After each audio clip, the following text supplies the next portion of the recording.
What up, everybody? Welcome to another episode of the Zoommates Podcast. This is the podcast we're just trying not to get canceled. I'm one of your hosts, Nick Eden, and to my side, I got my main man, 100 grand, best friend for over 20 years. In the streets, they call him Cinco the Villain. The ladies call him the Philosopher Chocolatees and Nestle Snipes. It is D'Artagnan himself. What up, Felt 5? What's going on, man? We have an auspicious occasion today, man. We have a person of somewhat royalty in the building, man. You know what I'm saying? Like, today is not just a regular day. This is a very special episode of the Zoommates Podcast. So like, you know what I'm saying? We talking that money talk today. You know what I'm saying? Like what DJ Khaled said, we talking the cloth talk. Oh, is that what we doing? You know what I'm saying? So major keys and all of that right there, man. You know what I'm saying? So how y'all doing? First of all, thank y'all for listening to us, and hit that subscribe button and that like button. Last week. Yeah, especially after last week's trash ass Wi-Fi episode. Yo, we look like VHS tapes, but you know it's all good because the content was still there. So anyway, without further ado, Max Headroom. Yeah, man. Like I know y'all sitting on pins and needles. Like, what is Felt talking about? What is this fool talking about, man? But anyway, man, we have one of my brothers in here, and cryptocurrency enthusiast. My man's 50 grand Bao Pham in the building. Yo, what's going on? Can you hear me? What's going on, man? You know what I'm saying? Good, man. Appreciate y'all letting me being on the show. Yes, sir. You know, I had to kick your motherfucking ass just to get on here. Can I cuss on here? Hell yeah. Yes. Okay, all right. Absolutely. All right, just make sure. Hell yeah, man. Do nothing wrong. Say nothing wrong. Yeah, man. Like we've been doing this music for a long time, and part of the reason that I'm so good with some of my mixing skills is you know what I'm saying, from tangentially learning from this brother right here. You know what I'm saying? So I gotta get you're welcome. Here he go. Yo, I gotta say this. I gotta say this legitimately. And y'all know I'm still retired from music, but the first song that I recorded when I stopped chasing trends and started doing the music I wanted to do in 2007 was my first song, Take Control. I hit up Bao. I was back in Montgomery. I hit up Bao. Bao was like, cool, we'll set the session. I literally wrote Take Control 30 minutes before I went in and recorded it. Went in, recorded my part in 30 minutes, and this motherfucker mixed the whole damn song in 30 minutes. And it is still legitimately one of the out of my top 3 songs. It's one of the top ones. Top mix is it's got some of the most play. The other 2 were Away, Felt did, and then Let's Chill that my man Sarah did. I was like, bro, 30 minutes and he knocked that shit out. I was like, you got to be kidding me. Yeah. Appreciate that. You know, I don't even remember this session. Yeah, I mean, it's been so long. This was at Atmosphere. This is Atmosphere. Yeah. Yep, that was when it was in Atmosphere. March of 2007. Okay, yeah, that was there. I didn't leave until 2009. Gotcha. Yeah, that is still crazy. That's a long time ago, ain't it? Yeah, man. Right? We've been doing this. We've been doing this a long time. Yeah. I was just looking at the damn calendar. I was like, shit, that is a long time ago. Yeah. Right. Feeling old now. For real. Right. Tell the folks about yourself, man, where you come from in terms of your music and how you transition into now. I mean, still doing music. I mean, we're talking about multi-platinum engineer, producer, executive producer, all titles that you put on there that will make folks try to DM you their music. Just tell folks about you, where you from and what you're doing now. All right, well, my name is Bao Pham, and I am originally from Montgomery, Alabama, like these two. Nick, you from originally from Montgomery? You from Gulfport? Okay, all right. Well, we all met in Montgomery, but anyway, you got to be a from Montgomery motherfucker to be from Montgomery. Right. You know what I'm saying? Born and raised from Montgomery. Born and As crazy as raised, it sounds. Yeah, man. And shoot, just been in music pretty much all my life, man. Started young with my dad putting me in piano at 4 years old, and being classically trained in piano, and then classically trained in guitar as well. Starting from 2nd grade and on, and played a number of instruments, saxophone, cello, bass guitar, which is relative to guitar. And then my dad had a band. I was in it when I was little. So I kind of learned a lot of the band element type stuff, even though it was kind of like, the band really wasn't really that good, but it taught me a lot, as far as how instruments work together. And I was a keyboardist in his band for a minute, and done a lot of stuff classically. Played with Tuscaloosa Symphony Orchestra, Concerto, Prokofiev Third. And then when I got into college, I didn't want to do any classical music. I wanted to do my own. So I took up music tech and passed up scholarships to go to UAB, which didn't teach much of music tech. It was like more of like a glorified music performance program, and added like a couple of engineering classes that weren't really engineering classes. I hate to down UAP, but that was a lot of the music programs back in that time did the same thing. Yeah. We know about that, bad, man. Same thing happened. Yeah. See, I think I applied this. No, I applied it. It was in Florida, and it's not Florida State. It was FAMU, right? FAMU. Yeah, I think they had an Rattlers. They had an audio program there.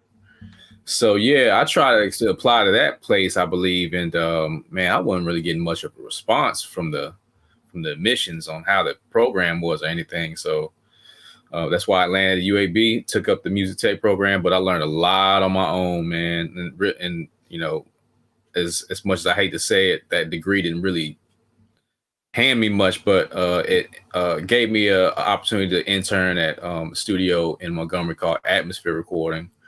And, I'll be like the first one there, last one to leave type stuff. I only require like 10 or 20 hours a week to intern there. Then eventually, after I interned, I started to work there part-time. And after I worked part-time, then just worked my way up.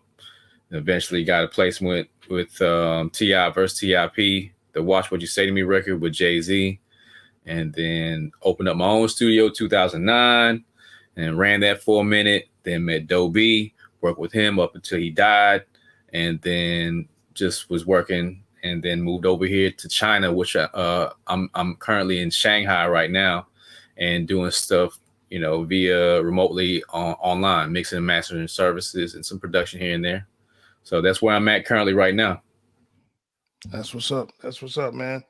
Again, we appreciate you coming on, man. There's something that you also left out, man. You also work with one of the best artists up in Montgomery. You know what I'm saying? That that nobody paid attention to. Your boy. No, I'm just playing, man. But anyway, man. Anyway. Yeah, of course. I work with all you, Nick, and Keith. You know what I'm saying? What was the group name? I forgot. I'm trying to remember now. Why not? Well, why not? They say the memory is the first thing to go. It's been so long, right? That was years ago, man. Like, man. Wow, we could talk all day about what that era and what went on back then. I ain't seen or talked to Keith in so long. I don't know what he's. Everything good with Keith? Yeah, he good. You talk to him? Yeah. Okay.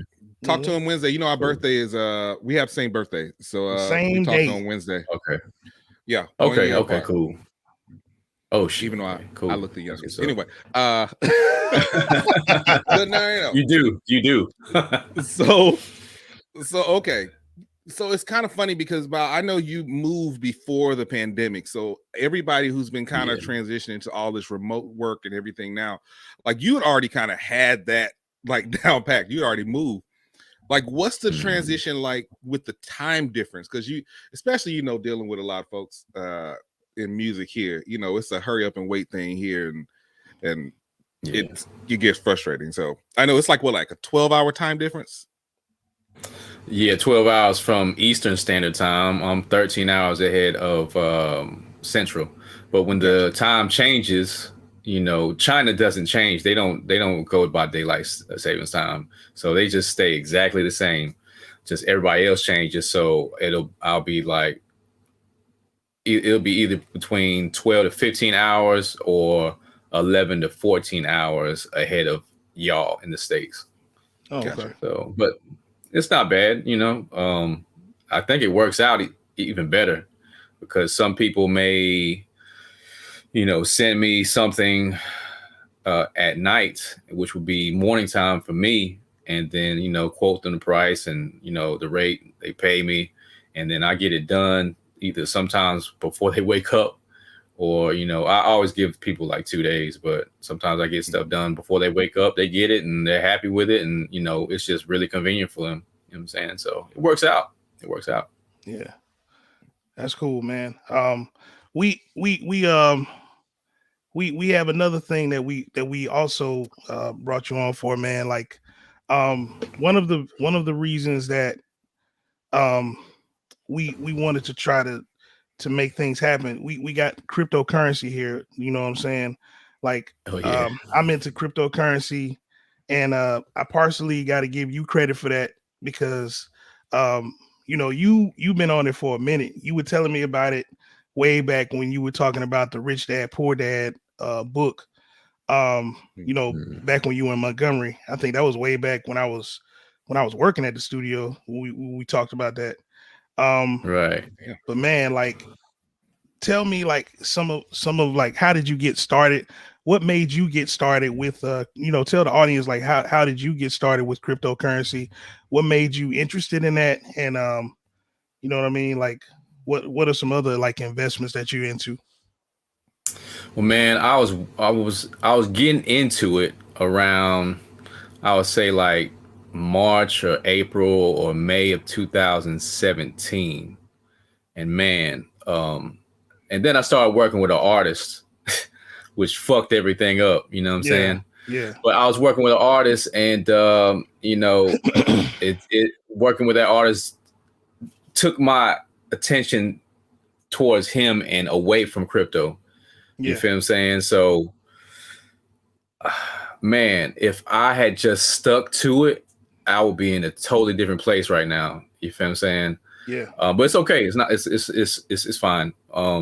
Because around May or when July of 2017 was popping, it started to really crack off and then exploded by January 2018.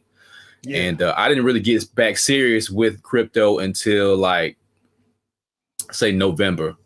But Slayton Underwood, a classmate of mine, he's the one that put me on crypto. Really, he's the first person. And then, so many people were talking about it around November. And then, things were getting November crazy. 17? November what year? 2017. November 2017. That's when everybody was talking about it. And Bitcoin was like hovering around like 9 to 11,000. And in December, I was really getting into it. And then January, like it blew up. And by that time, I knew nothing about how to trade. You know what I'm saying? It's like I was like everybody else that gets in initially, that doesn't know anything about charts and stuff like that. Complete noob, you know what I'm saying? And I lost some money, in January all the way down to whenever it died off.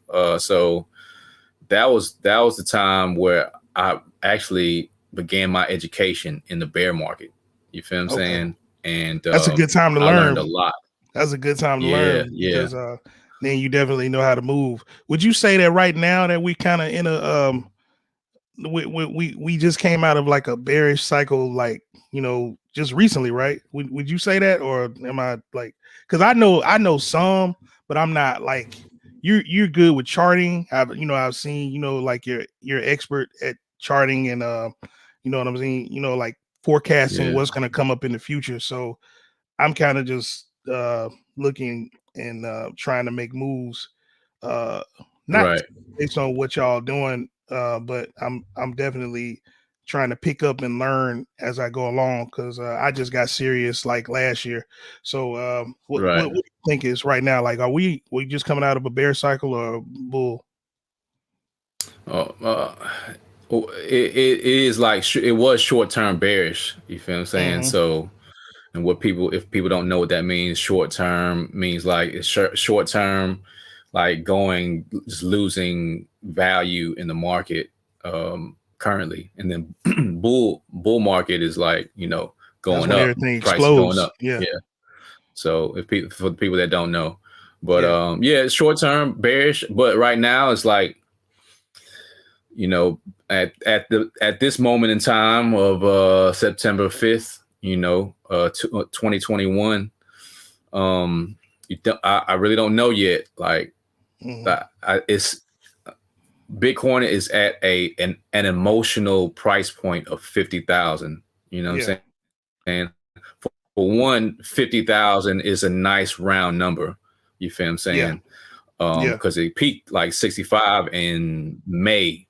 Yeah, so, but there's a thing called, then it crashed. It just crashed for, I forgot I really forgot the reason why, but it was showing signs Musk, that it was about to crash. Yeah, what happened? I think part of it was Elon Musk was doing all that stuff with Dogecoin, and then he came out and said that he wasn't going to accept Bitcoin for Tesla, right? And when he said that was it. Yeah, when he said that, Bitcoin dropped from like 65 to like 40 something, and I think it went all the way down. What did it go all the way down to? About 36 or something like that. It went down. It went down to 28. 28 went down to 28 on July 21st.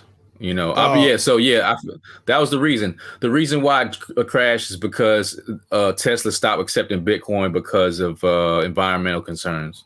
Yeah, you know what I'm saying. So environmental concerns. Yeah, and so like then you see a whole bunch of type of stuff from like the Fed. Senator Yellen? I forgot what her first name was. Janet Yellen. Janet Yellen. Yeah. She said something about the concerns, and then I don't know if I can say too much, but China. Well, I can. China banned mining. You know what I'm saying? But they banned crypto for the 30th time. You know what I'm saying? Yeah. So, but they really like shut it down here. And like I know of one investor, you know what I'm saying, that was into it and was into the mining here, and they were saying they were moving their rigs to Kazakhstan. You feel what I'm saying? So, and then the mining was moving over to the USA. But for those people that don't know, Bitcoin and it is mined via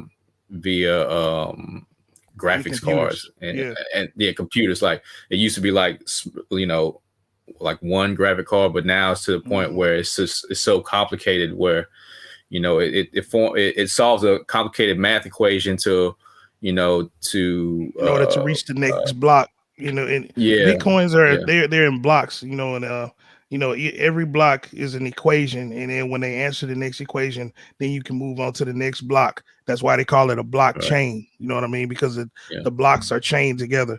I know we're getting a little bit deep for our general audience. Like some of the people probably might have checked out by now. But no. Here's the thing, though. Here's the thing. Okay. The problem that we have with that is the discussions don't get deep enough, especially in our community where we're still debating on even if we should be getting into Bitcoin.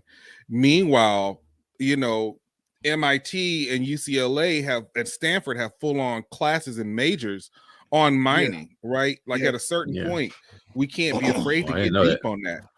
I mean, these are actual majors that they have going on now at Ivy League schools. And we're still talking about, well, man, I don't know. Should I get it on Cash App? But one of the reasons I wanted to get into it is because, like, I wanted to back up is because I wanted to ask Bao, I've said my reasons for getting into crypto. Why should the person who's not who doesn't know anything about cryptocurrency and they might have heard it, yeah, I heard about that Bitcoin stuff, but I don't know nothing about it. Why should somebody get into it, in your perspective? I mean, I don't know if I could speak for everybody, but for myself, I got into it for the money. Two, Exactly. two, it's the technology of the blockchain. It's not so much a Bitcoin. It's just what blockchain can do for you. It's basically a trustless system, I'm saying, where you don't need a middle person to transact money from one person to another.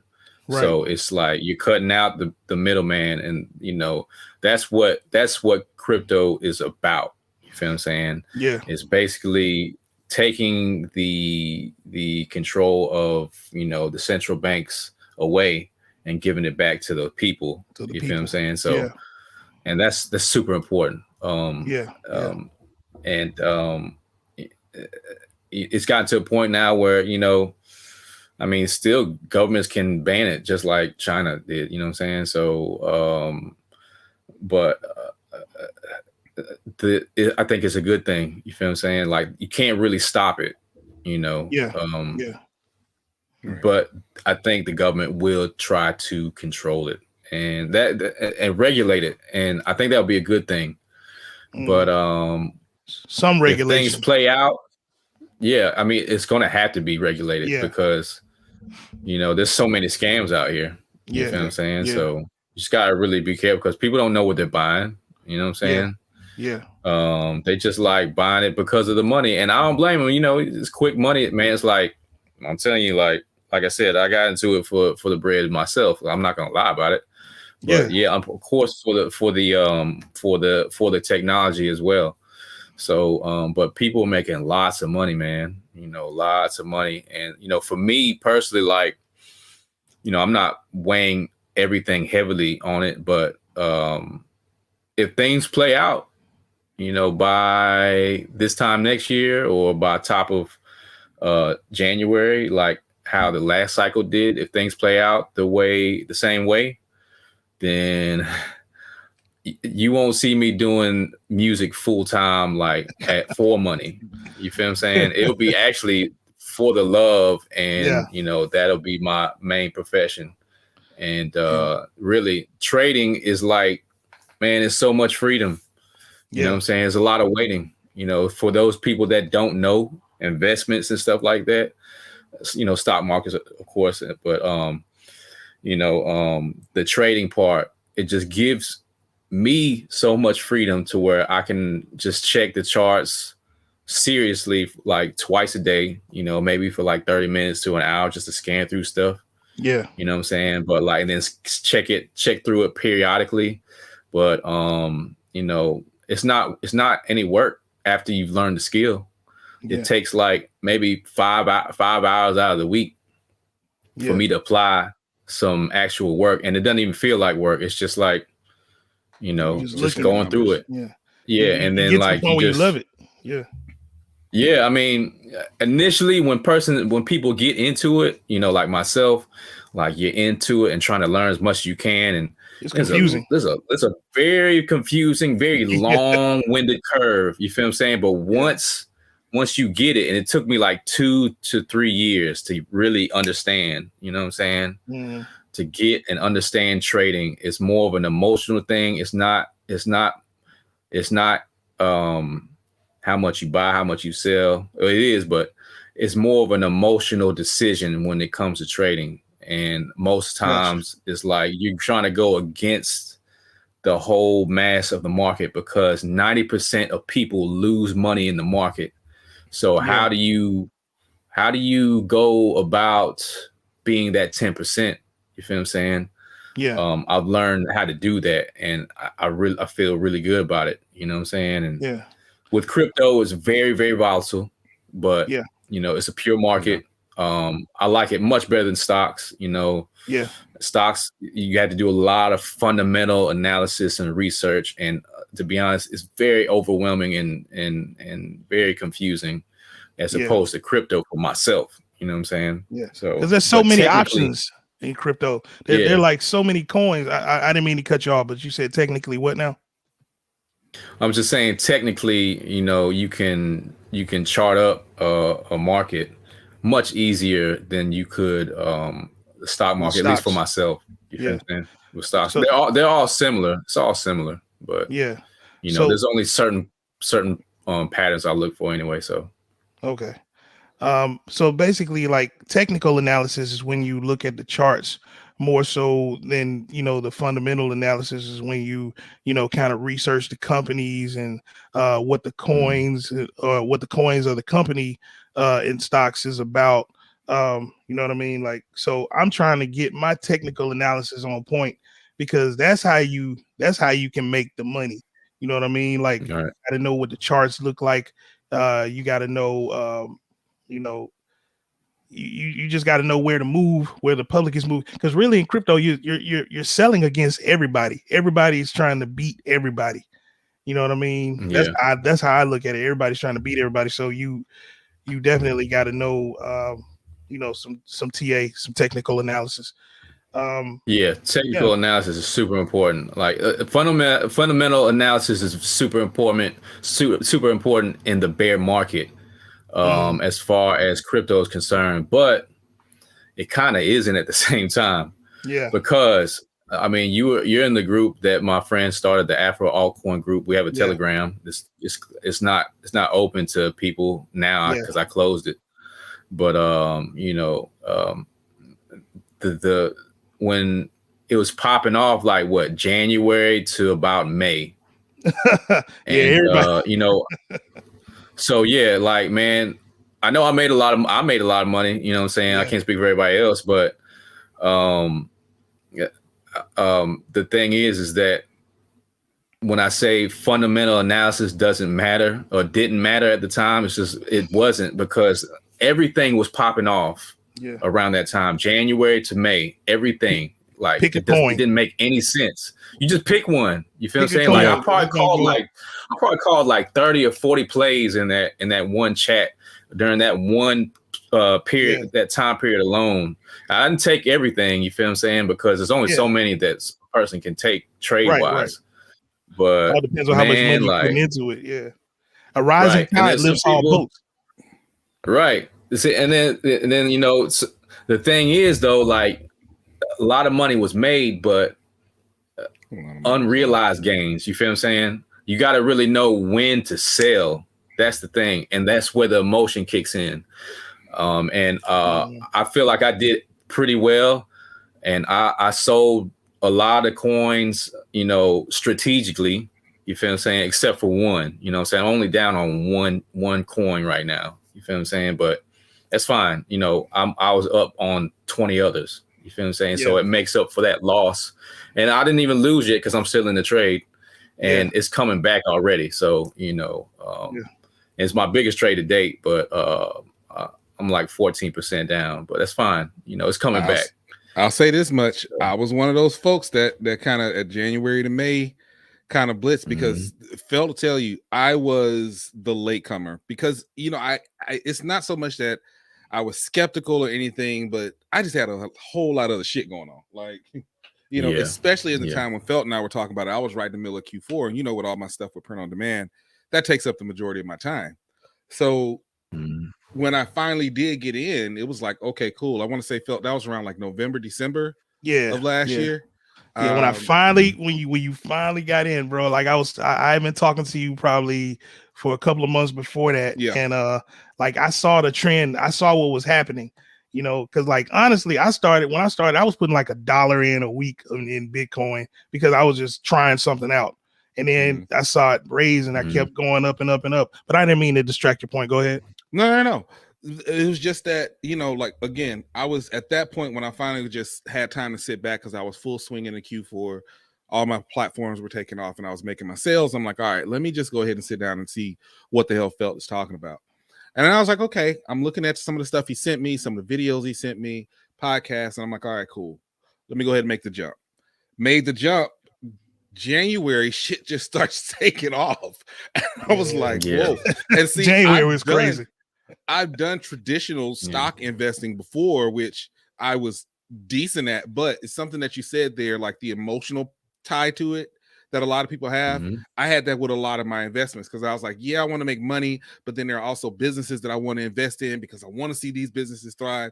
And I held on to a lot of shit when I shouldn't have. Like I should have sold that TV1 stock when it went through, when one of their VPs sold it off and it went up like 40%. That one. You know, but what I will say is that January to about, at least for me, to about April, in all the times I had tried investing before, that was the first time I actually had a comma in terms of, you know, the money that came back. So when everything crashed, and I remember I had a lot of folks that hit me up and they were like, "Ah, man, see, I knew it was a scam. I knew it was a scam." I was like, not really. This is not the time, because I'm like, the time where everybody is not talking about it, it's not on every podcast. Like, this is the time that we probably, that's when the money's being made. Right. You know, so I'm like, go ahead, keep offloading if you want to. I'm gonna keep buying. Right. So so yeah, for the person who is like listening to this and they're like, all right, cool, I want to make the jump. What is, and I everybody keeps saying the most simple way. Everybody says the most simple way is buy Bitcoin on Cash App. What is the most effective way for a beginner to start? Because I'm just, nothing against Cash App. I use Cash App. I like them a lot, but everybody kind of defaults to that. And I think that there's so much more about crypto than just Bitcoin. They're not synonymous. It's so much more. Absolutely, so many other coins that their growth is ridiculous. I'm not saying that you shouldn't get Bitcoin. I'm not saying that at all. But if you had to talk to somebody who was very beginning, they're like, how do I get into this in the most effective way? Where would you send them, or how would you guide them into that? There's a link that I will probably send somebody. Like, I've done it before, but James Lopp is one of the original cypherpunks, and he has a website with a lot of info about the history of Bitcoin, why is it started, and all the way down to security reasons, and just a lot of great information on cryptocurrency, and mainly Bitcoin in general, because he's one of the first guys to pop things off. So for the new person, they're going to see like, okay, there's a lot of money being made. You know what I'm saying? I would say to emotionally try to learn how to tame that part of yourself down, which is not going to be easy. It's not going to be easy. So I would say, like, man, take your time. You know what I'm saying? As far as investing real money, but I do believe in putting some money in and having some skin in the game so you can feel the burn when you lose, because everybody loses. Absolutely. Everybody does. Especially when you first start off, you are going to lose probably like all your money. You know what I'm saying? And so it's going to come down to that point. Robinhood. Are you going to give up, or are you going to keep going? Don't use Robinhood, guys. Don't use Robinhood. Jesus. I wouldn't even use Cash App either. But, you know, to be honest, like, those are like the gateways into crypto. So I'm not mad at Robinhood. I'm not mad at Cash App either. But for the long term, you can't really rely on those type of platforms. You really gonna have to, you know, learn how to really learn about risk management. That's the biggest thing. As a new person, learn what risk management is. And if you learn that from the very beginning, and then also to learn how to control your emotions, then you will have an edge, because I didn't have anybody to tell me that. You feel what I'm saying? When I first started out.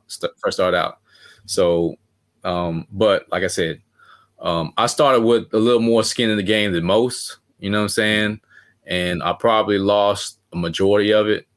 But, you know, when the market crashed, when COVID hit in March, that was the sign for me to start investing. You know what I'm saying? When everything started crashing, because one of my friends, you guys probably know Bird, down there in Montgomery, who had the Bluebirds bar and club. You know, he man.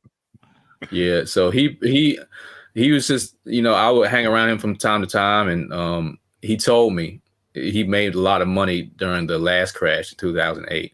So he told me, like, what you need to do is put like $25,000 to the side.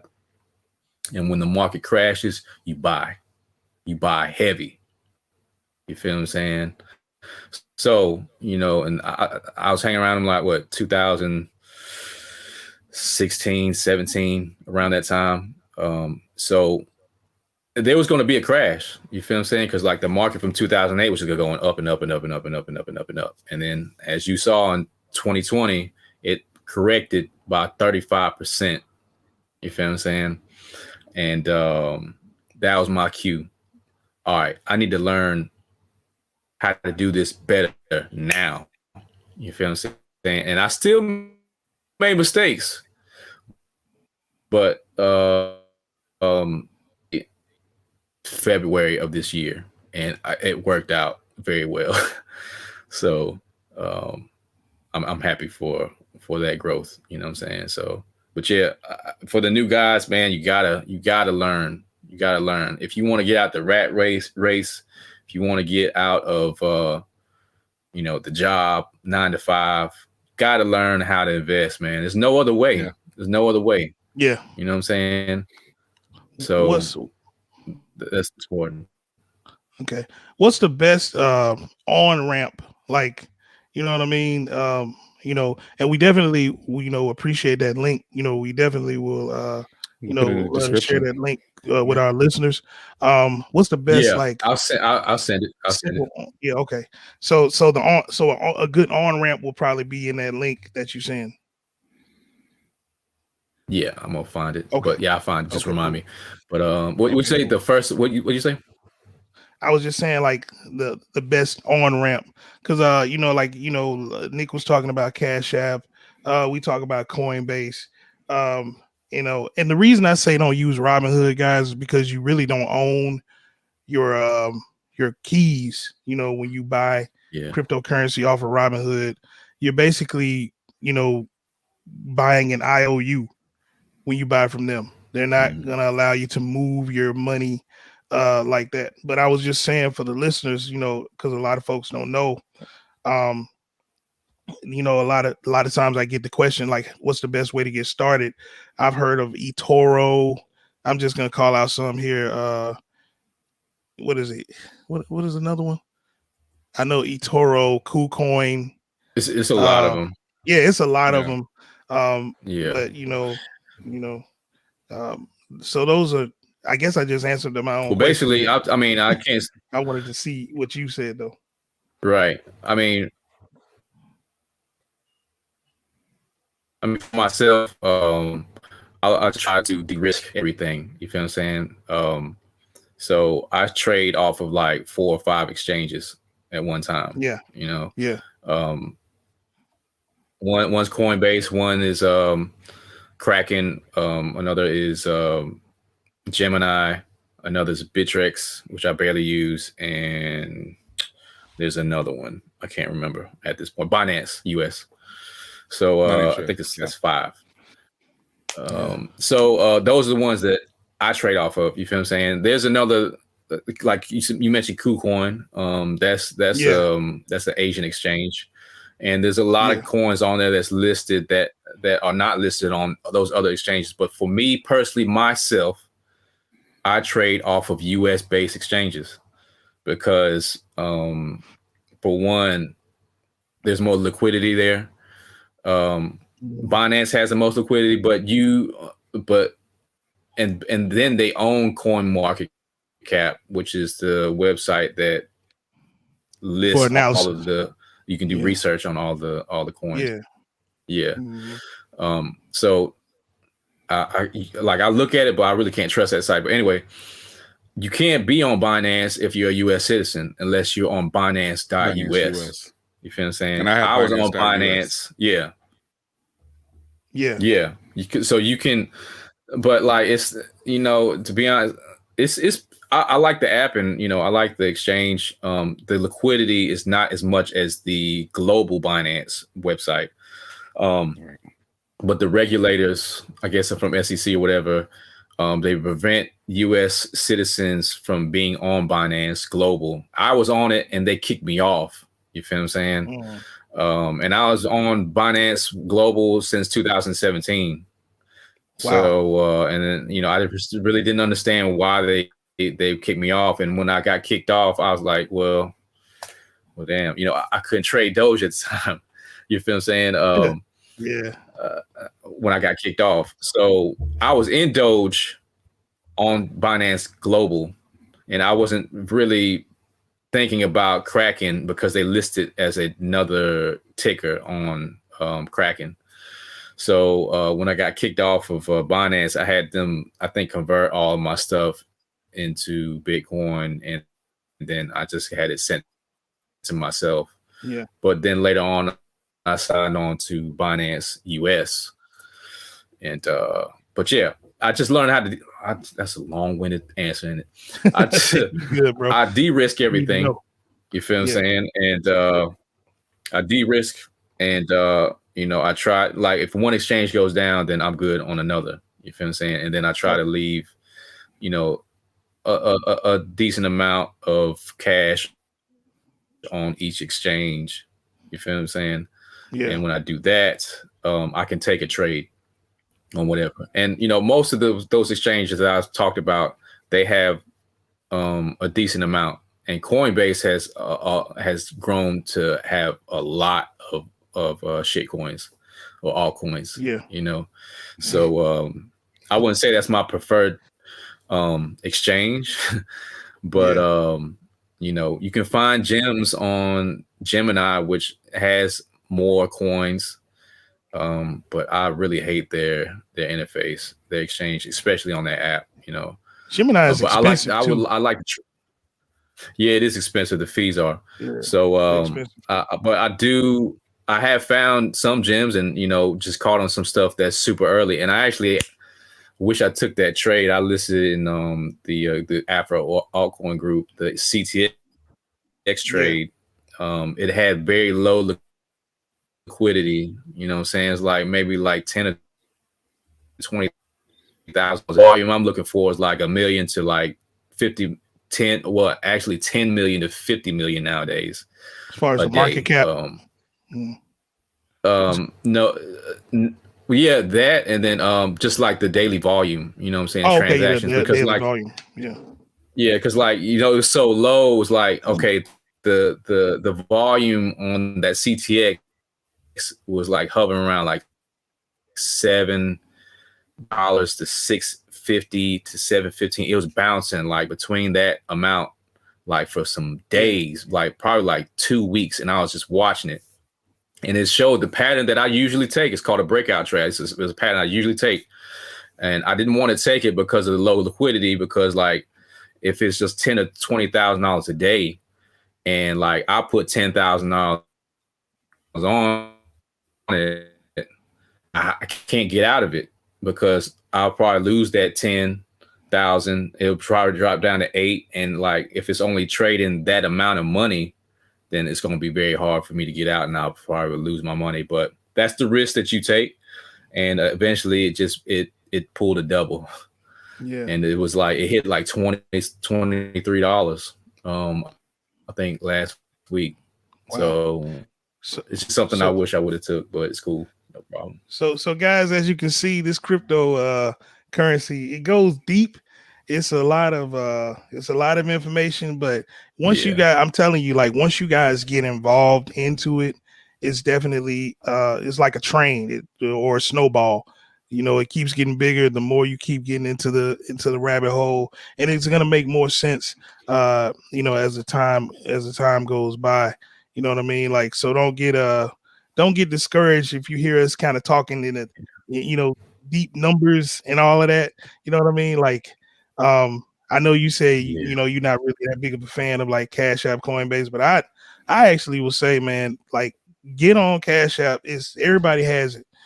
Put your couple of dollars into it, and then go from there. You know what I mean? Because that's full transparency. That's how I started. I put $1 in the Cash App, in like Oh, March. I still got my Bitcoin on Cash App. That's what I'm saying. Like I put $1 in the Cash App, like in when the pandemic first started. You know what I mean? And then I just kept going from there. You know what I mean? Like information wise. And then I noticed around September, I was like, whoa, this is this is getting, I got more, I've got more than $10 in here, like, and it felt like I was buying money. It felt like I was just, I was like, man, I almost felt like I was doing something wrong. I'm like, man, I'm making money and I ain't even do nothing to earn it. It felt good. And that feeling is addictive. You know what I mean? So you also got to be careful about that too. Because if you, you know what I mean? That's when he was talking about risk management and knowing not to be emotional, because you get emotionally tied to that money. And then you be like, oh, I got so much money. And then all of a sudden your shit crash and you lost. So I think there's, I ain't gonna name the names, but I think there's one guy in the group, like he was emotionally tied to like a couple of coins and they went up. You feel what I'm saying? Yeah. And I think personally, I don't think he sold, you know what I'm saying? And I don't know if you noticed it in the group, but he was talking a lot of cash money. Oh, but I know what you're talking about. As you can see nowadays, it's been very quiet. You don't say nothing. You feel what I'm saying? Yeah, you don't say nothing. You don't say nothing now. I mean, I ain't trying to down nobody. Nothing like, he probably see this and be like, whatever. But I'm just being very real. Like that's that. See, and like one of the reasons for the group is like it gives me an indicator of what people are saying and their actions. So that indication of him not saying anything right now is for me. It's a time for me to buy. Yeah. Indication of him bragging about his gains was the time for me to sell. You get what I'm saying? Yeah. That's one of the reasons for the group. I wish more people would talk in the group. It's like I'm the main one just talking. You know what I'm saying? The group is there for people to ask questions and also, point out different things that they're looking at, you know what I'm saying? And what their ideas are. But like, it's not really much of that going on. So that's the only, it's like, I wouldn't say I'm wasting my time on the group, but I'm expecting more interaction from people. You know what I'm saying? You definitely helping me out. So I'll tell you that. Good. You definitely helping me out. And part of the reason I don't talk too much. Yeah, it's there for people. And it's so much. I've asked like a couple people, like, you got any questions, like on the side, like any questions or anything? Yeah. It's like, I don't want to say anything because I don't want to feel like I don't want to feel stupid. I'm like, bro, like the group is there for you to ask questions. You know what I'm saying? Because when you ask questions, then another person learns. And when another person learns, then they'll keep asking. And then they'll feel more confident because there's no dumb questions. Like I started the same way, but I was the person that was asking. Nobody in the group is really asking except for like a couple people. You know what I'm saying? Yeah. And though it'll end up for them couple people that will succeed. You know what I'm saying? Most people don't know what to do and they want to be told what to do. You feel what I'm saying? And that's why 90% of people lose money. You feel what I'm saying? So, man, like I encourage you to speak more. And Nick, if you want to join the group, it's fine too. Like, man, I want people to be socially active in it because you are? Yeah. Oh, you sent the invite. Yeah. You the one that never says nothing. I don't say shit. But so I am gonna start getting more active in the group though. Yeah. It's important, man. Like I know, people got lives and they got stuff going on, man. But like, man, you can make life-changing amounts of money if you stick to it, and that's what I'm doing now. I'm not trying to brag or anything, but I'm making life-changing amounts of money. Hey, that's what's up, man. It's getting to a point where, like, man, music is always going to be a love for all three of us. You know what I'm saying? It still is going to be a love for me. I want to get back to the love of it instead of me working, for mixes and, because I have to, you know what I'm saying? Yeah. And I'm like in between. I'm like 1 foot in, 1 foot out with that, you know what I'm saying?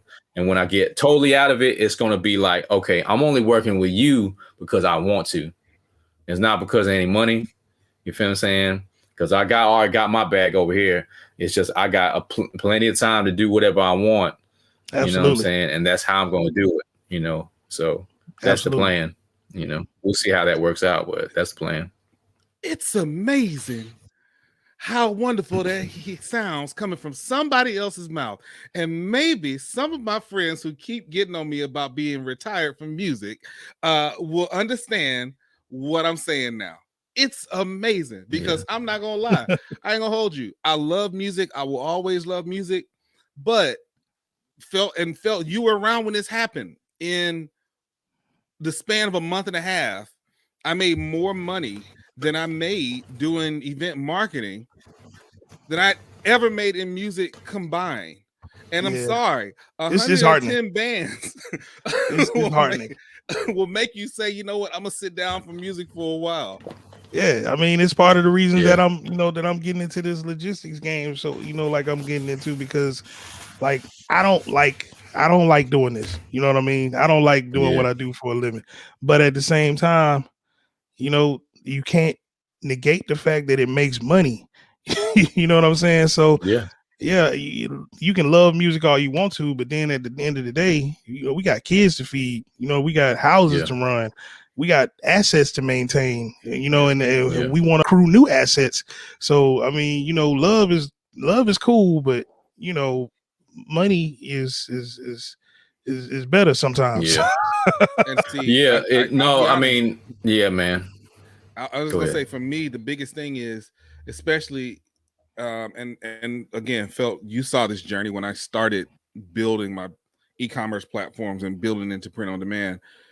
I now have to find the time, especially this time of year. This is like a crucial time of year for it. I just have to find that balance, which is why I'm like, no. And that was one of the things I was talking about yesterday when I was just making out a list of things I need to start putting more time to. It's not like I don't have the social proof of what crypto is able to do. I have the social proof. It's in my bank account, right? Yeah, I have the social proof. I still see my investments every time I pull up Binance US, every time I pull up Coinbase, even when I pull up my Cash App and I'm looking at the Bitcoin I have there. So it's just about finding that balance. But I say this all the time, we make time to do the things that we want to do, right? So for anybody out there that's saying, oh, well, I don't have time, I got a job, I don't have time. Okay. That's an excuse.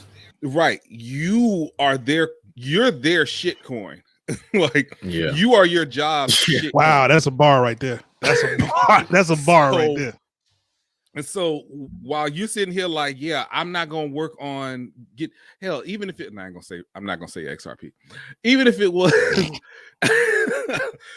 I got a friend of mine in Philly, man. He watches the show. He's like the XRP. I think he's in love with it. I don't know what the hell's wrong with it. Anyway, XRP has the ability to really emotionally just it's such a, it's like Dallas Cowboys fans. Yeah, it's like Patriots fans or something, man. Like, God. But anyway, make your point, man. No, I was just gonna say, like, you have to make the time. If you have the time to put in 40 plus hours a week for your job, that you can't pass that job down. You can't get your kids a job. You can't do anything with that but work your job. Then, okay, that's 40 hours a week. You take 2 hours, just like Bao said, if you took 2 hours a day to just learn and start to implement as you learn, I guarantee you would see a difference. Now, it could be at a loss or at a gain, but you'll understand the system fundamentally. If you just take 2 hours a day, just take an hour. You know what? Just take an hour out of your day. Try it for a month and see what your perception of crypto is a month from now, how much more you understand it and how you can make better moves and decisions. An hour a day. What is that going to? That's a commute home. Right. And I would even say, like, man, invest in education on how to learn it, because I spent money on how to learn how to trade. I spent money. I'm still spending money, actually. So it's not much now, but it was a lot to me back then when I wasn't making any money with crypto or trading. You know what I'm saying? Especially, and then also with music as well. But you got to spend the money to learn how to do it. You got to. Nowadays, you'll probably find plenty of people that are selling different courses and stuff like that. So you really got to discern and really got to be careful on what you got to vet, because there's so many like gurus out here. You feel what I'm saying? Scammers. But yeah, a bunch of scammers. But you really got to vet that type of thing. You feel what I'm saying? You can learn a lot on your own, but don't be scared to pay like, that $200 a month or, $1,500 or $2,000 on a course. Only if you vetted them and seen results from them, and also they're not trying to like do a pump and dump scheme type of thing. You know what I'm saying? That's what I did. That's what I'm doing now. Like, I'm paying for my education still, because to be honest, this is my first like real bull market. You feel what I'm saying? I experienced the bear market all the way through. I know how that works. Wow. You know what I'm saying? And the dead times, I didn't pay attention. But during the bull market, this is my first time, and I'm still learning. And depending on where we're at right now, we either just getting started for a second run, or we're about to go into a bear market. You feel what I'm saying? Yeah. But I'm fully prepared either way it goes. You feel what I'm saying? My personal preference is that we still leaning towards the bull market. But it's still like up at that key inflection point of 50,000, and Bitcoin is the DJ. When he plays the music, the party keeps going. When he cuts the music off, everybody goes home. You feel what I'm saying? All them altcoins died in May. All of them, and they corrected like 70-80%. You feel what I'm saying? So you really got like to have diamond hands to hold, or be like the newcomer that sold everything and waiting for a dip. You know what I'm saying? So like one of the guys in the group. So, you gotta really, they call that weak baby hands. They call them weak baby hands when they sell off. Yeah. Yeah. Diamond hands is for people that don't know, diamond hands is when you hold, when you had a conviction to hold, and the weak baby hands is when you sell off. So, just right. Because we talking terminology, somebody out there might not know what we saying. So yeah, they probably learn now with that Wall Street bets shit. But the thing is, like, you gotta really have some strong hands, man. Because like I'm not a fan of selling in the negative, and like the thing is, emotionally, it's very hard to see that dollar amount drop. You feel what I'm saying? Sometimes you can't look at it. Yeah, some people panic over $10, $15, $20, $100. It's me. I'm people. Yeah, man. Like when you start seeing $1,000 losses, you know what I'm saying? Like I'm just gonna be honest. Like the one inch trade I'm in right now. I'm down at the time. Don't say numbers. I was down. Just say percentages. No, I'm gonna say it so it'll be real, but I'm gonna offset it with a win. So that initially that 1 inch trade, I was down. I'm trying to look right now. Right now, I'm currently down $4,000. You feel what I'm saying? Ooh. But at its lowest, I was probably down about 15,000. You feel what I'm saying? Yes. So, Jesus. Ooh, but like I didn't really flinch. You feel what I'm saying? Because it's part of the game. Like you gotta really you gotta untie yourself to money. You gotta unemotionally just cut your ties with the feeling of money, because I didn't sell. It's still there. It's coming back now. You feel what I'm saying? That's one trade that I'm losing on. Like out of like all the ones that I traded this year, I probably lost on like maybe 3 or 4, but I won about 30 of them. You feel what I'm saying? So the wins offset the losses. Yeah, so like, but with the file, like FIL, the file trade, I think if you followed that in the group, I ended in about $40, something like that. And I put 10,000 on it.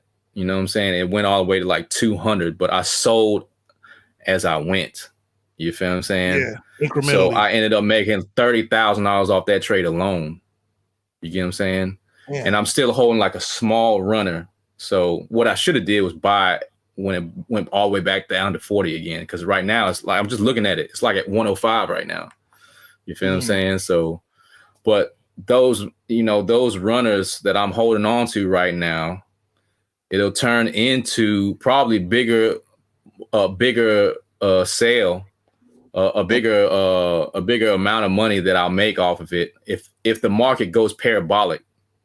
And what I mean with the market goes parabolic, it's like a long, big ass green candle that looks like a fucking dildo. You know what I'm saying? That's when the market goes parabolic, and that's when emotionally I'm gonna feel like I'm on top of the world.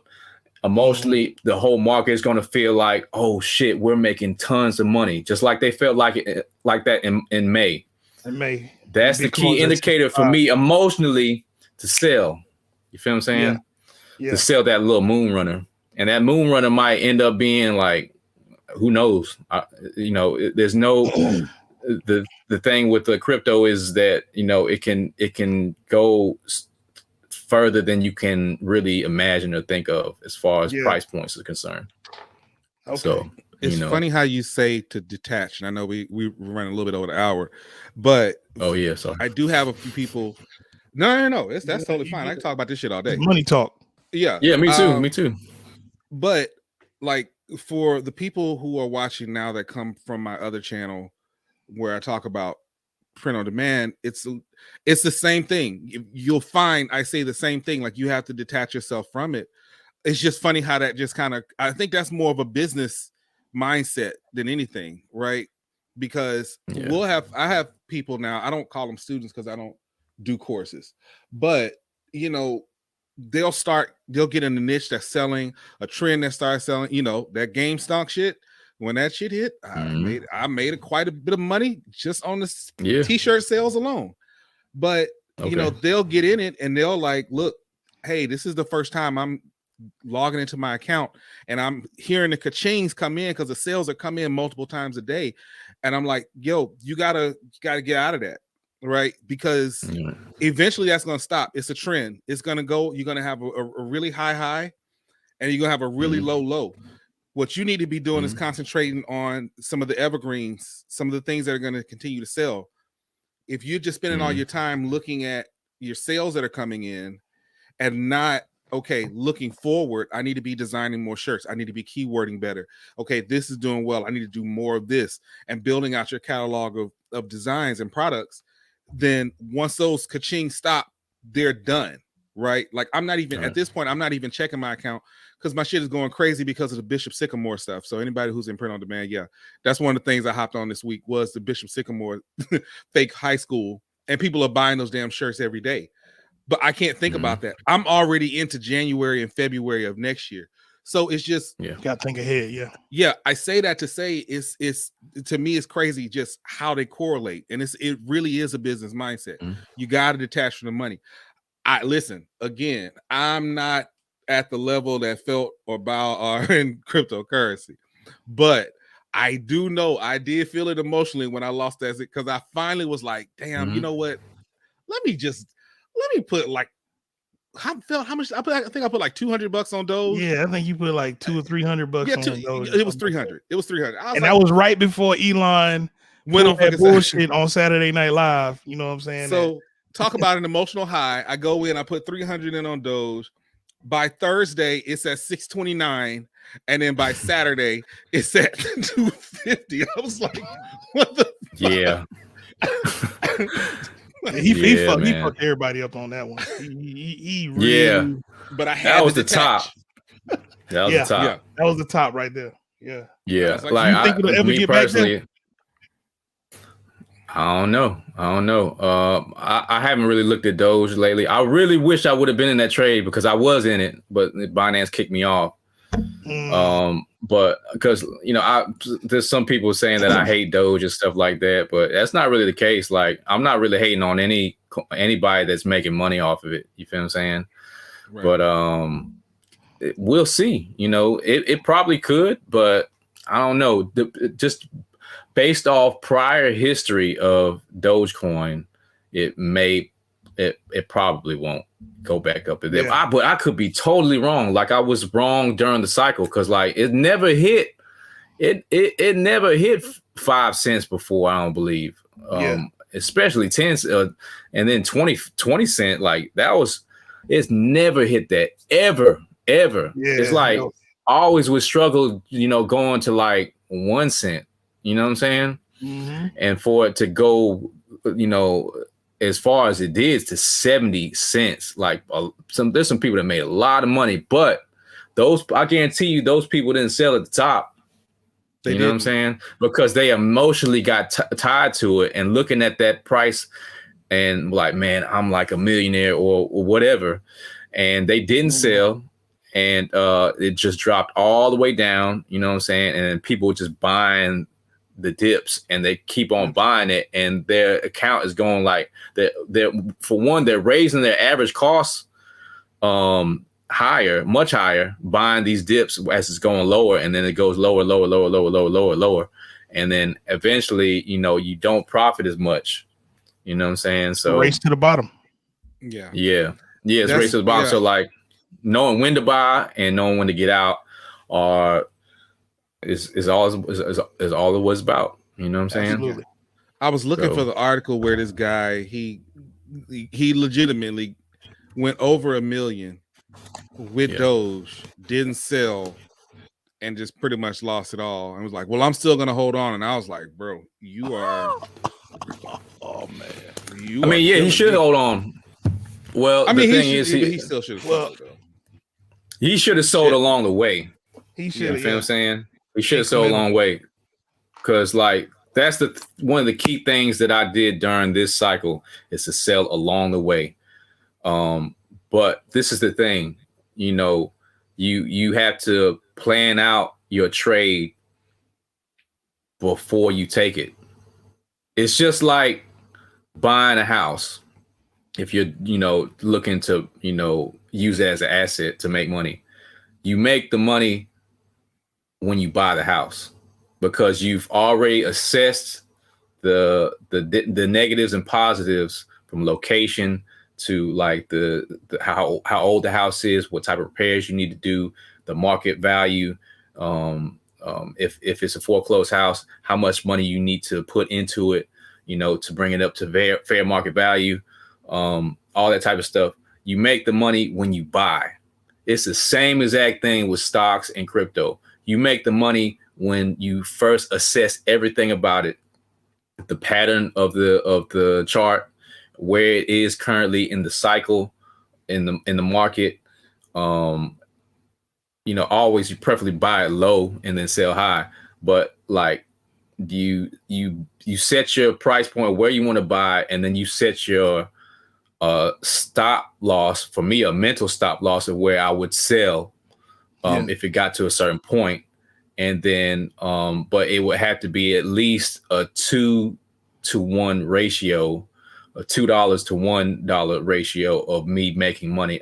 Preferably with crypto, it would have to be like $3 to $5 to 5-to-1 ratio for me to make money. So if like I'm gonna put $10,000 on something, it's gonna have to make me at least 2 or 3 to 5x of that before I even take it. And then if I am going to take that trade, then I need to mark my price points of where I'm going to sell. Mm-hmm. Usually I'll set like 3 targets of 25% each. You know what I'm saying? If they reach those points, I'm going to sell. And some of the mistake that I made during the cycle is that I got a little too emotional and was trying to hold out for a higher price point. But the thing is that when you're taking a trade, you got to stick to your plan. You feel what I'm saying? No matter what, you're going to sell at these certain points in time, no matter what. And no matter if you feel like it's going to go up higher or what. And if it goes higher, then cool. That's what the runner is for, that last 25% of the trade. You feel what I'm saying? I'm probably talking over some people's heads about that type of thing, but Yeah. I think You know it's what? super important. Super important. What I want realistically is I want for people to watch the show, and then while you're on YouTube, finish watching the show first. Yeah, please. Algorithms. And hit the subscribe button and the like button. Yeah, finish watching the show first, and then I want you to go back. And I think what we're gonna do, I think this is gonna be the first show. We usually break up clips and put them on Instagram. I think we're gonna break this down into sections. We're gonna have the whole show on there, obviously, but I think it's important to break something because there's a lot of jewels that you dropped over this last hour. A lot of information. And I want to segment as much of it so that it's easily digestible by our listeners, because we've talked about this before, but I think the problem is most folks don't go past that sounds interesting, and then they go on about their day. Right. As opposed to, let me take, as I always say, press the go button.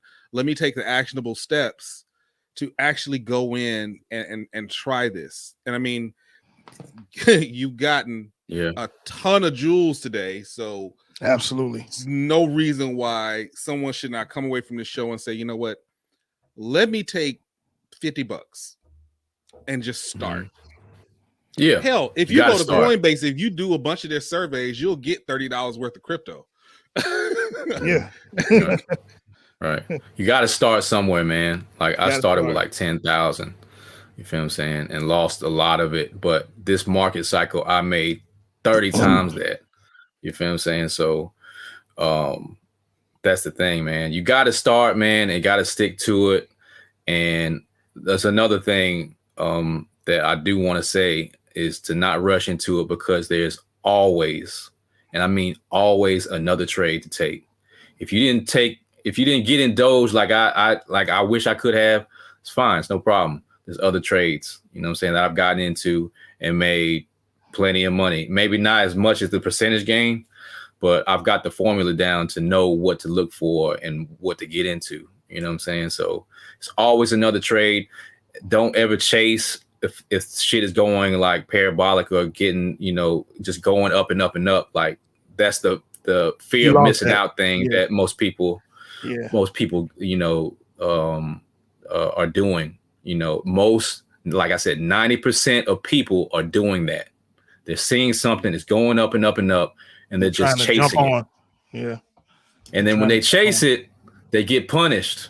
You feel what I'm saying? Because I'm speaking from experience, because I've done it. You know what I'm saying? I've learned to never chase ever again. And it's very difficult to tame and master. But like I said, man, once you decouple your mind from what money feels like when you lose it, you're on the right track. You know what I'm saying? And then you just got to really sense on how the market is reacting, and you got to do the opposite of what everybody's doing. You know what I'm saying? I think Warren Buffett said the stock market is the place where the hands of the impatient, the money of the hands of the impatient go transfer over to the ones that are patient. You know what I'm saying? Something like that. Yeah.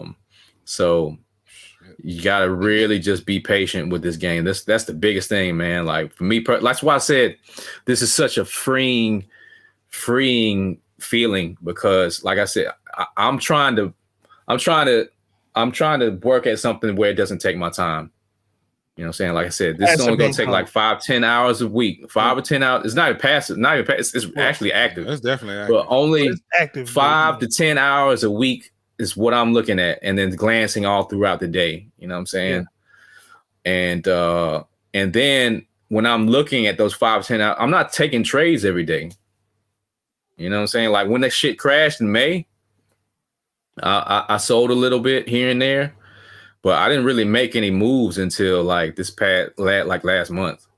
You feel what I'm saying? So you're not trading like my goal is to like work 5-10 hours a week on trading, and then trade 20% out of the whole year. 20% of the days I'm trading out of them that amount of time. You know what I'm saying? And that will give that turns into unlimited amounts of money that you can make. You feel what I'm saying? Just depend on the position size. And Yeah, so and once you when got that formula, happens, you just keep yeah. And the thing is to just really keep it simple. You know, I've looked at different indicators and stuff like that where people use all types of shit and like they draw all crazy type of lines and this type of thing. But man, it's just like everything is everything. As long as you keep stuff simple, you're gonna be able to make a lot of money as far as trading is concerned. You know what I'm saying? Don't try to overcomplicate it. You really got to get into it.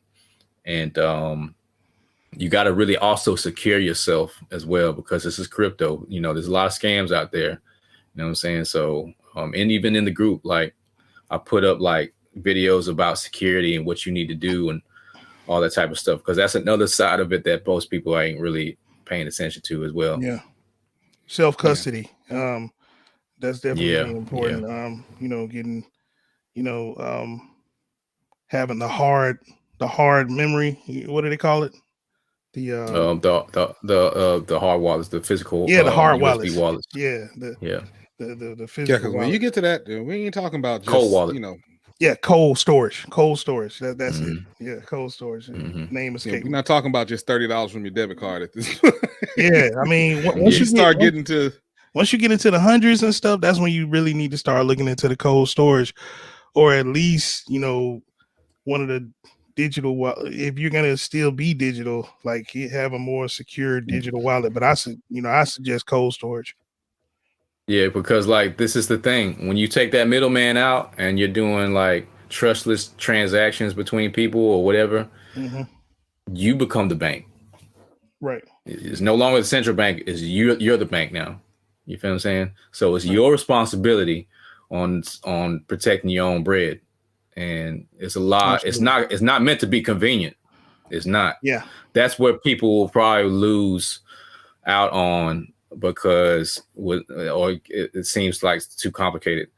Learning how to self-manage their own bread, own money. You know what I'm saying? And that's the thing. Like people are looking for convenience, like banks. You know, people are looking for places to put their money to feel like it's protected. But when you're doing it yourself, then you have to protect your own.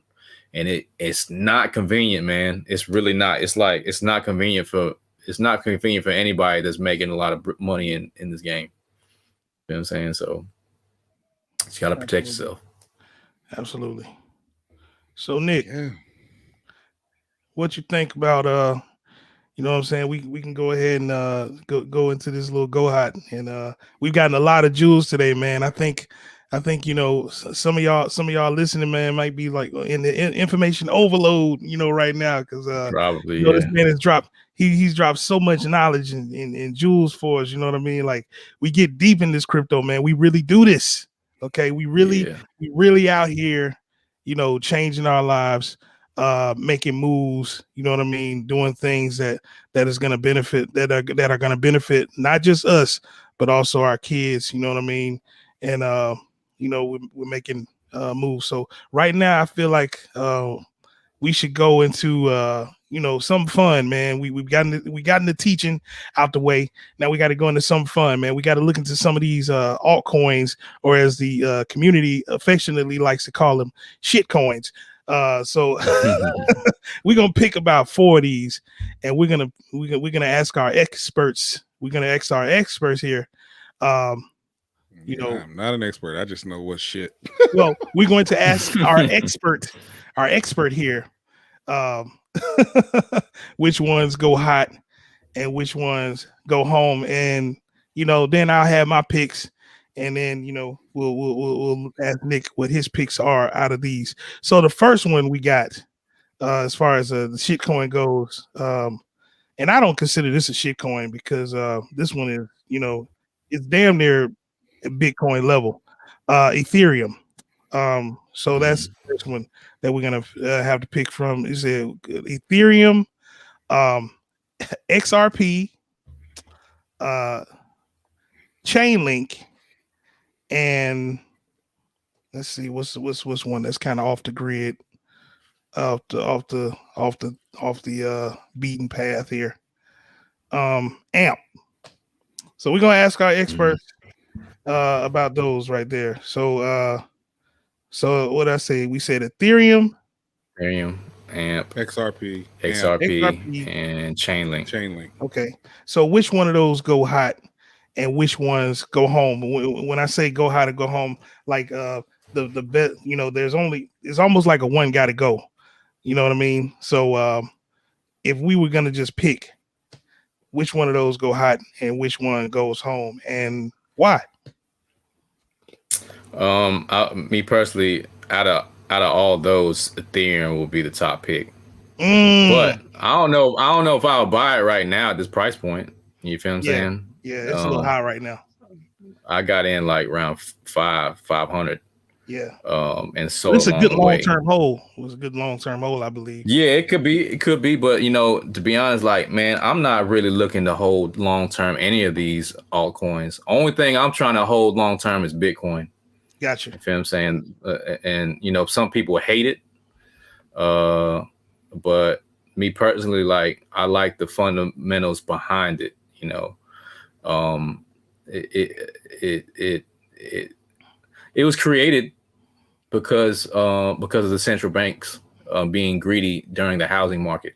You feel what I'm saying? So there's plenty of information out there on reasons why, but that's the only thing I'm looking to hold long term.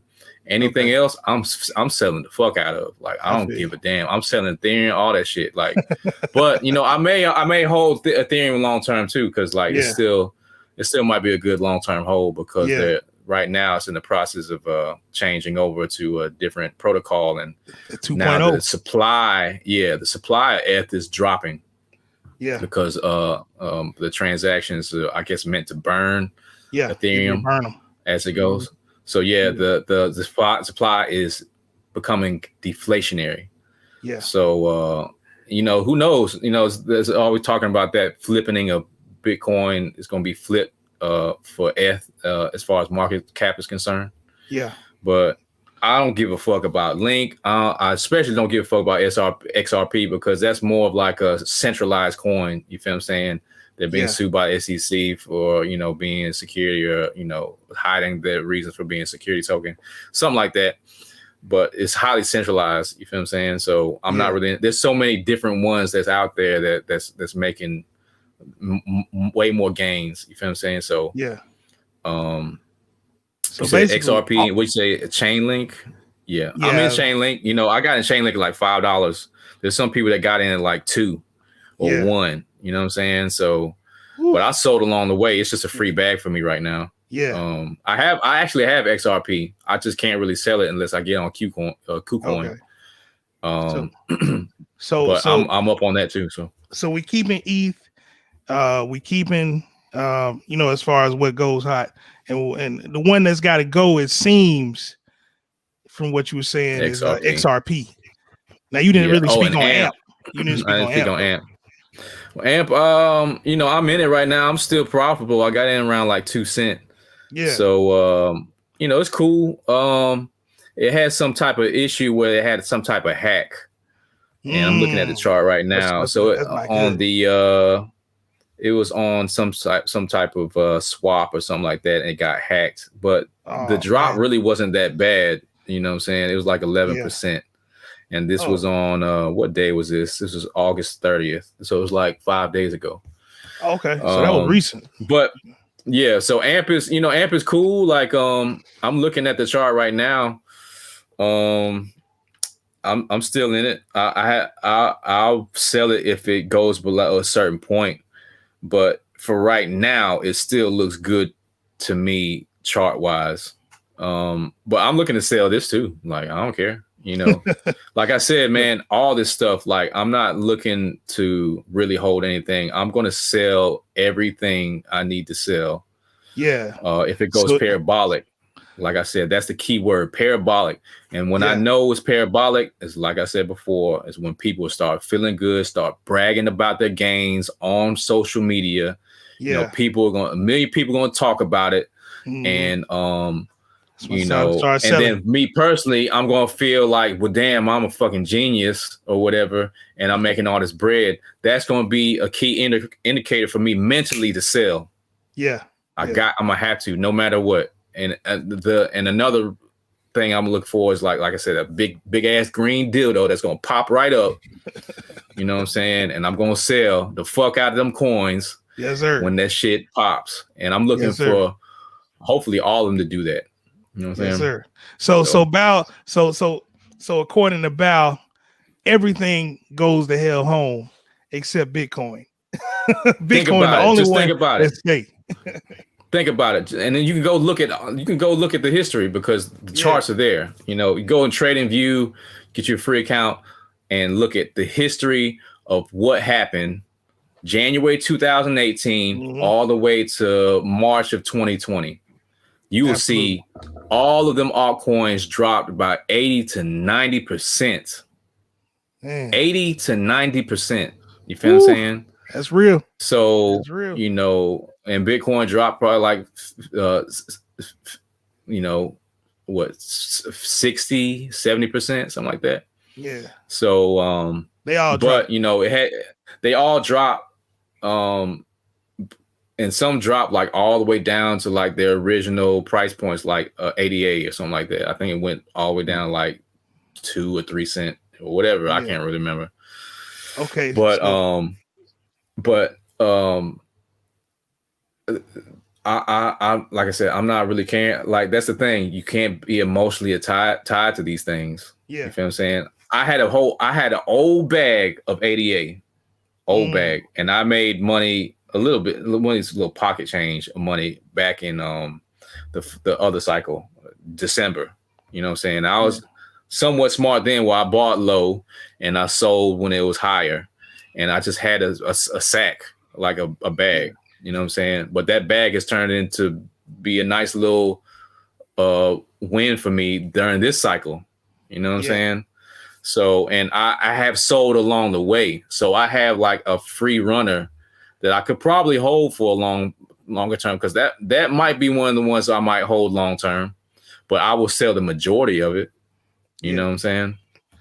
Now, okay, so at this point now I have to ask my man 50 grand, Nicholas over here. You know what I'm saying? He over here chilling. Now we have to ask Nicholas, which one of these coins go hot and which ones go home? In your estimation, sir, which one are you picking to go? I'll sell everything. You got to, man. Listen, you got to. I'd sell a coin that had my daughter's face on it. Both of them. Just call it Page coin. Right. So while you playing, that might not be, but no. But I would say the first one that's going to have to stay is going to be Ethereum. That's going to be the first one I have to say. Yes, sir. I can't say that to me it's the longer term investment because I have sold some of mine. But it is the one that I'm likely to hold on to the longest. Yeah. I've done a bit of research into both AMP and Chainlink. I haven't bought yet. I don't know what the fuck I'm thinking. But I would then say, based on my research, that AMP will probably be the second one that has to stay. And again, I don't ever profess to be the person that just knows everything about it, but just based on what I've seen, AMP will be the second to stay, followed by Chainlink. Yeah. Now, before I dismiss XRP, let me just go ahead and address some of you emotionally, you XRP cheerleaders. XRP maximalist. Y'all, I ain't heard shit. I ain't heard shit the last month and a half, 2 months. They've been real quiet. I'll say this much. There is something to XRP being a case study for what regulation can look like, how heavily regulated they are. Because I think I agree with you. There is going to be a point where pretty much it's going to all be like regulated, and I think it will be. Yeah. This is a case study. We're getting a firsthand case study almost on a daily basis when it comes to XRP as to how that will look, which I do think is another reason why it's important to start getting on this stuff now. But XRP, you gotta go, and you can take SafeMoon with you. Yeah, Safe Moon. Safe Moon. Yeah, that's probably like a scam coin. Yeah. But like, man, like I said, man, like if it's making you money, I ain't tripping. Yeah, you know what I'm saying? Just know when to get in and know when to get out. Yeah. You know, so like all those super high risk coins like Safe Moon, I don't mind people, you know, trading into that type of thing, but like know what you're buying. And then if it is super high risk, then you got to really allocate a specific position size for it. Like, yeah, if I was going to get in Safe Moon, I would put an amount of money that wouldn't matter to me if I lost it. Like if I had to be 100% comfortable of it going to zero. That's what I did. Like, you know, and that's it. Like, it's like that's different for everybody. Like my risk profile is going to be different than Felt's and Nick's and everybody else's. You know what I'm saying? It's not going to be similar to anybody else's or whatever. But no, it's cool. Oh, what's up? What's going on? Is your daughter? Yeah. Okay. Ooh, what's going on? But yeah, it's all good. My daughter, she sleep now, but she be jumping on all over. Yeah. But yeah, man, that's the thing. Position sizing. Like if you feel like it ain't gonna, you know, something you feel like you just throw away, then put that amount of money on that. Only if you really believe. But I'm not taking Safe Moon, you know, not at this point right now and where I'm at.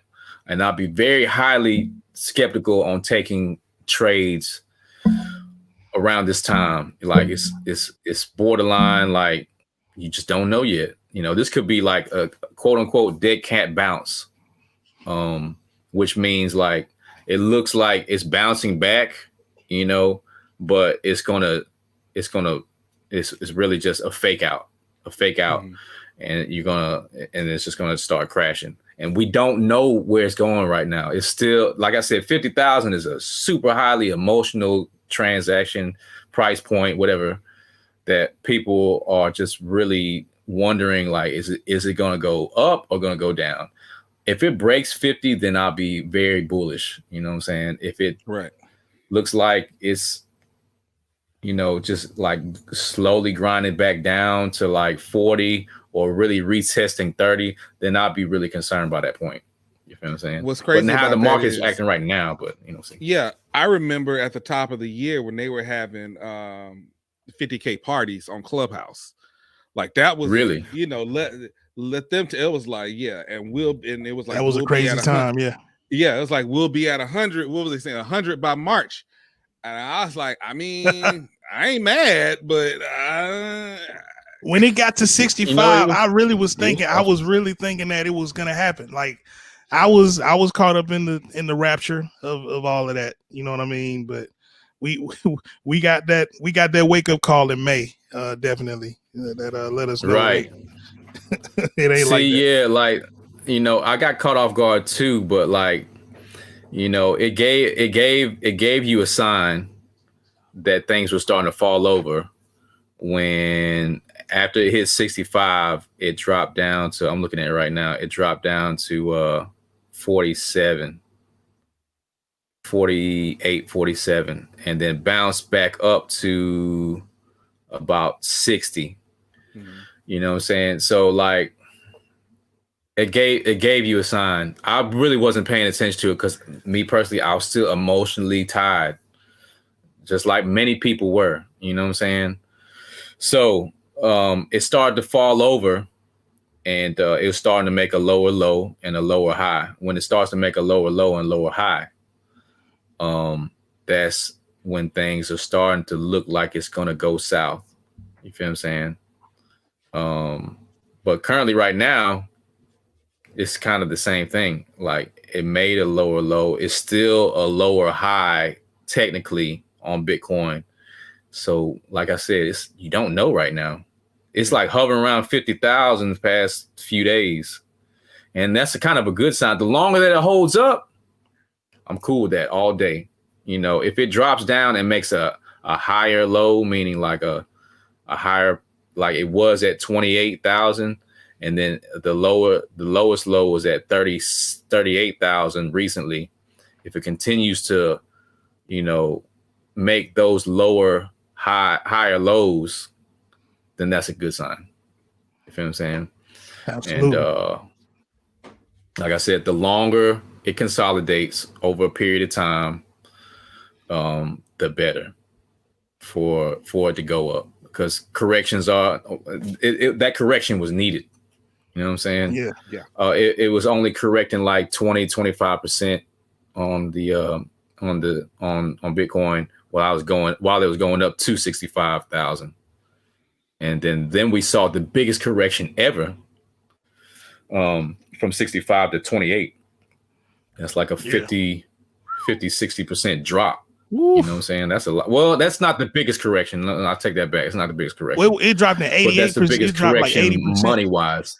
Yeah, it dropped like 80%. No, what was it, 18? Or was it like something like that? Yeah, that's like the bear market. Yeah, that's like from top to bottom. You feel what I'm saying? So that was like the biggest, but that was in the bear market. This is technically, it's not. We just don't know yet. That's the thing. The thing is with trading too is like you're not really trying to figure out where price is going. You just got to watch how price action is, what it's doing. And when you watch price action and see what it's doing, then you let that be a guide to what it's going to do, what type of action you're going to take. So the question is like, what would the market need to do for me to take action? And for me is, if it drops, if the market breaks above 50,000, then I'll be more aggressive in buying altcoins a lot more. Yeah. If it crashes, or it hits that 50K and then just starts grind down, then yeah, I'm gonna have to start selling some things and starting to get out of things before it goes to shit. You know what I'm saying? And the thing for me, the indicator that for me is how these candles look, on the charts. The candlesticks are like the beginning point of the patterns of the look or the size of the candles are the indicators of what price action is going to do. You know what I'm saying? And all what you're looking at on charts is just all emotions. That's all it is. Emotional trade, emotional people buying and selling all day. And that's why.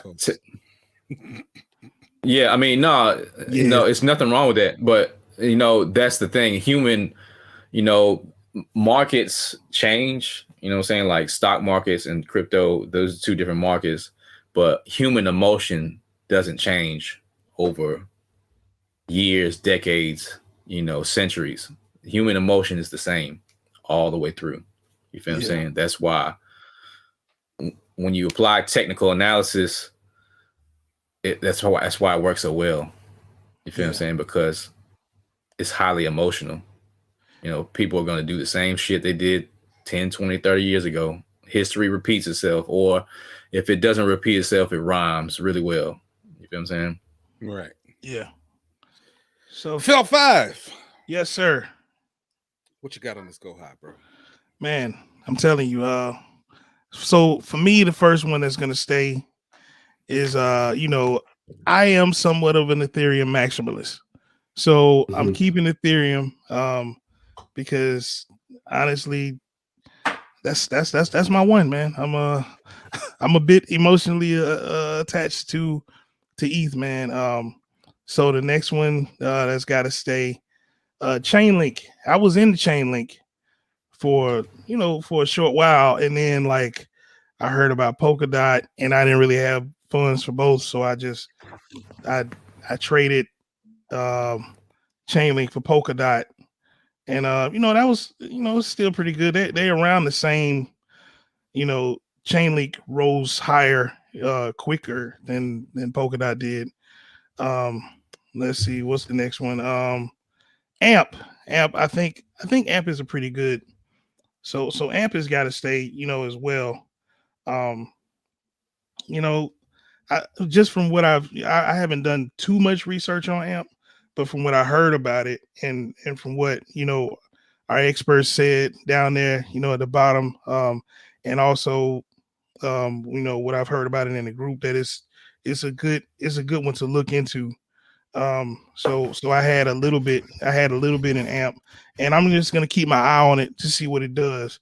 Now, the SEC regulations, and I'm not totally against XRP, like some people are, but their community is a big turnoff. Yeah, like they annoying motherfucker. they just rub me the wrong way. Sorry to any XRP people if you might be listening to this podcast. Y'all a little bit too strong, man. Like you guys need to calm down a little bit. I don't think it's worse than Doge, man. I think Doge is the worst community. I think why I say XRP is worse than them.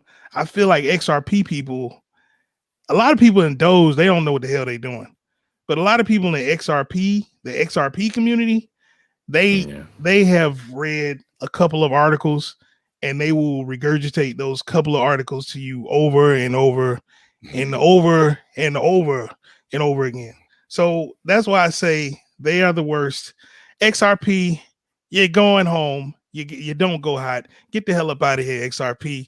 If I had a horn, I'd go like pew pew pew. So oh God, no, so please, XRP, no more horns. No more horns. Jesus, I can't do it anymore.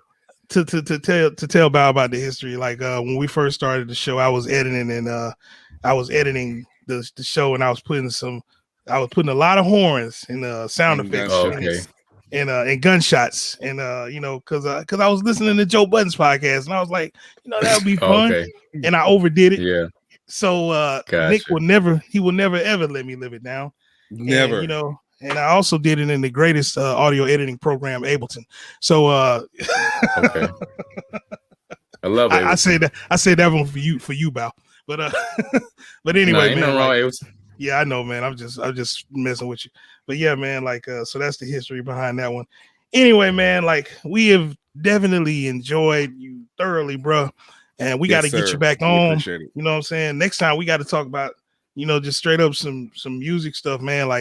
I know, right? We ain't talking about nothing about music. Yeah, we ain't talking nothing about music. I mean, because this crypto I'm kind of glad we didn't. Glad we didn't. This music, this crypto game is is exciting, deep, and it's exciting, and you know what I'm saying, it's changing lives, man. Like Bao has told y'all that he made life-changing money doing this.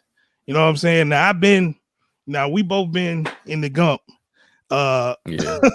broke at the same place. You know what I'm saying? Like we both up here, man, we can't afford such and such, man.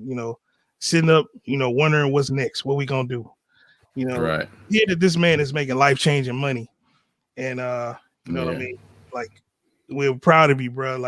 Keep going, and very proud of you, bro. Appreciate it, man. Appreciate you sharing your knowledge with us. And you know what I mean? We all gonna just, that's how we build up community. We lift each other up. You know what I'm saying? We each one teach one. You teach a man to fish, he'll never go hungry. So you know what I mean? This is a prime example of it. Yeah. Bao talked to Felt about it. Felt talked to me about it. Everybody in my family, pretty much everybody in my immediate family now invests. My daughter, she put $20 in back in February in Bitcoin just on her Cash App, and she looked up one day and she was like, "Dad, is this real?" Yeah, it's very real.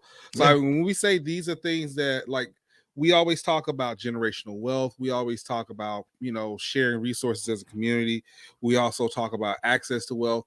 Look, we have an opportunity here in this time, in this space, to really kickstart a lot of that, and here is the information is free. Bao didn't come here and give you some fluffer shit that you can find on Google and say, take my course for the next one. He gave you some real gems. This is real shit. I wish I literally have 13 tabs up right now on my laptop, and I got my desktop right here with 13 tabs up on it. You get what I mean? For just stuff that I've missed. You get what I mean? Yeah. So this is life-changing stuff. But just like anything else, you got to put in the work. You got to put in the work. And once you put in the work, and it's like I said, you learn the system, you wash, rinse, and repeat. Yeah. Yeah. And this is the thing. This is the thing with investing. Stock market or crypto. Man, once you learn the skill, you apply it for the rest of your life, like easily.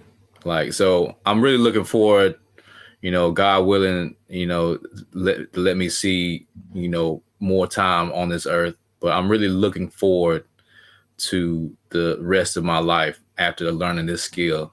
And I learned a lot of it during COVID. You know what I'm saying?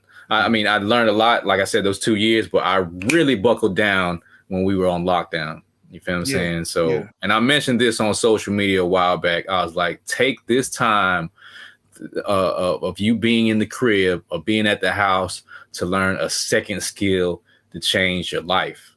You feel what I'm saying? Because if you don't, then you're going to be just out here doing the same thing, working yourself to the bone. And that whole team no sleep thing and that working, like, I do believe in hard work, don't get me wrong, but that's not the way to go, man. It's not the way to go. It's not effective. Like, that team no sleep, like I've learned just recently, like, sleep is the third pillar of health. People look at it like exercise, of course, and diet or food habits. You know what I'm saying? The third is sleep. You feel what I'm saying? It's super important. That's the third pillar of health. If you're not getting enough sleep, you can't operate at 100, 150%. You feel what I'm saying? That you're supposed to, as opposed to like health and food habits. So like, like these people that, there's going to be people that just are going to have to be workers. There's people that just are not going to ever learn how to trade, and that's fine. But if you want to change the course of your family, like I said, generational wealth, you got to learn how to invest, man. You got to really learn how to, and it don't have to be stocks. It could be real estate. It could be something that's, passive or whatever, or starting a business or whatever. Got to learn. You got to, because you're going to be working for somebody else and you're going to be paying their bills. You feel what I'm saying? Boom. You're their shitcoin. Boom. Yeah. That's a bar right definitely. They're gonna be in their office doing the go hot. Which one of our shit coins is getting fired? Right. Which one of y'all do not go hot? All right. One up, one down. We appreciate everybody taking almost 2 hours of their day to hang out with the Zoommates podcast. We will be back next week with another show. Bao, as always, man, we appreciate you so much. Thank you. Sir. We got to have you on again. It's a myriad of topics that we can talk to you about, because I know you've had your hand involved in a lot of things. So, so yeah, man, we appreciate you, and everybody else out there. Listen, we will catch you all same time next week. Take care. Peace. Peace out.